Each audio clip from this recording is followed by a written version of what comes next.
El pasado jueves, en 12 de octubre, se celebró el Día Mundial de la Visión y hoy queremos aquí en Radio Valladolid de la cadena SER hablar con el doctor Bringas, oftalmólogo especialista en glaucoma del Instituto Oftalmológico en Recoletas, para ver cuáles son las principales causas de ceguera y nuestras preocupaciones en cuanto a los ojos se refiere. Doctor Bringas, muy buenos días.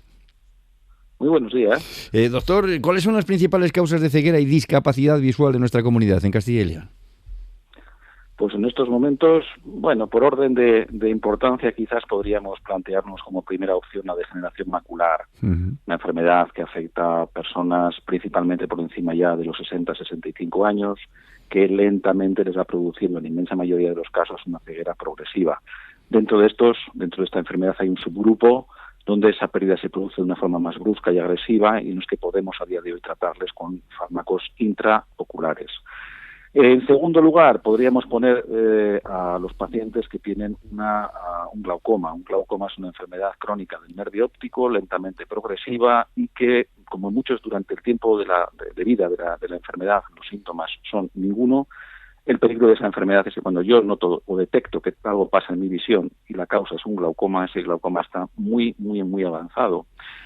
Por tanto, en este caso, la prevención y las revisiones anuales a partir también de una determinada edad, los 45 o 50 años, pues son decisivas.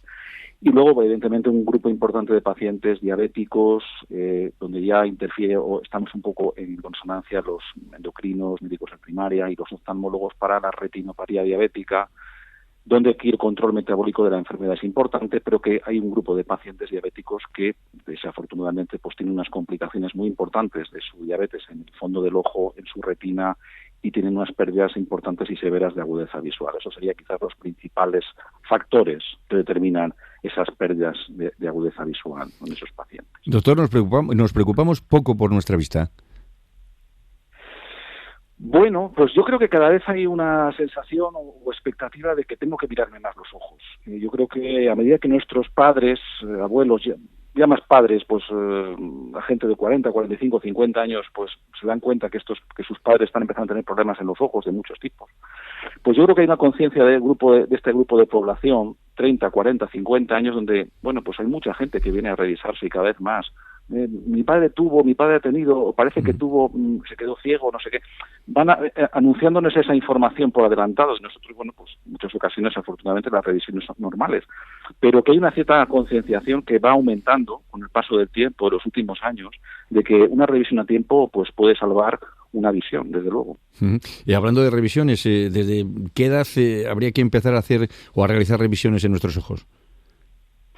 Bueno, desde pequeños ya los pediatras nos toman la agudeza visual en edades muy tempranas y para detectar alguna anomalía, las ambliopías u ojos vagos, los defectos de refracción importantes. Luego, a partir de los 16, 17 años, la gente se empieza a mirar un poco menos. La adolescencia y primera juventud pues hace que estemos un poco menos pendientes de estas cosas. Pero como decía, es a partir de los 35, 40, 45 cuando la gente ya empieza a mirarse. Y yo creo que es la mejor edad. A partir de esa edad es cuando uno debe pasar por el oftalmólogo de vez en cuando, anualmente, bueno, quizás cada 2, 3 años, ya llegando a los 50, hacerlo bianual o incluso anual, cuando en la familia alguna persona tiene alguna de esas patologías que he comentado, bien un glaucoma o bien una degeneración macular o alguna lesión retiniana que puede tener un cierto componente hereditario. En esos casos sí que puede ser mucho más interesante una revisión anual. Doctor, no todas las enfermedades visuales se manifiestan de una forma clara, esto es así, ¿no? Y además yo creo que eso nos debería de preocupar, ¿no? Por eso lo de las revisiones también. Es correcto. Precisamente, pues hablando del glaucoma, pues esa, por desgracia, es una enfermedad que hay que buscar. Que si nos encuentra nosotros, estamos ya en unas fases muy avanzadas de la enfermedad y a veces es muy difícil revertir o al menos frenar en la progresión de la enfermedad en un estadio muy avanzado. Intentamos salvar el resto visual que nos pueda quedar. Pero claro, dices, bueno, la enfermedad tiene una historia media entre 20 y 25 años. Si hubiera venido, porque muchas veces pues acuden a la consulta el familiar con el abuelo, con la abuela, persona ya mayor, de edad avanzada, parece que no ve, serán cataratas. Bueno, pues no solamente se pueden tener cataratas con los años, sino que se pueden desarrollar otras patologías que si somos capaces de detectarlas con un tiempo suficiente, pues podríamos modificar el curso de esa enfermedad y al menos permitir que ese paciente tenga una función visual durante los años que tenga que vivir, pues la mejor posible, ¿no? En su condición de especialista en glaucoma, ¿nos puedes contar cuáles son los principales síntomas y también su tratamiento, doctor? En el 99,9% de los casos la enfermedad es asintomática. Como glaucoma no hay uno, sino que es un conjunto de enfermedades, todas tienen al final una vía común, que si los dejamos evolucionar acabaría dejándonos ciego. Gracias a Dios esto es el mínimo de pacientes, afortunadamente, vuelvo a repetir. Primero, porque no todos los glaucomas avanzan igual, no todos se tratan igual.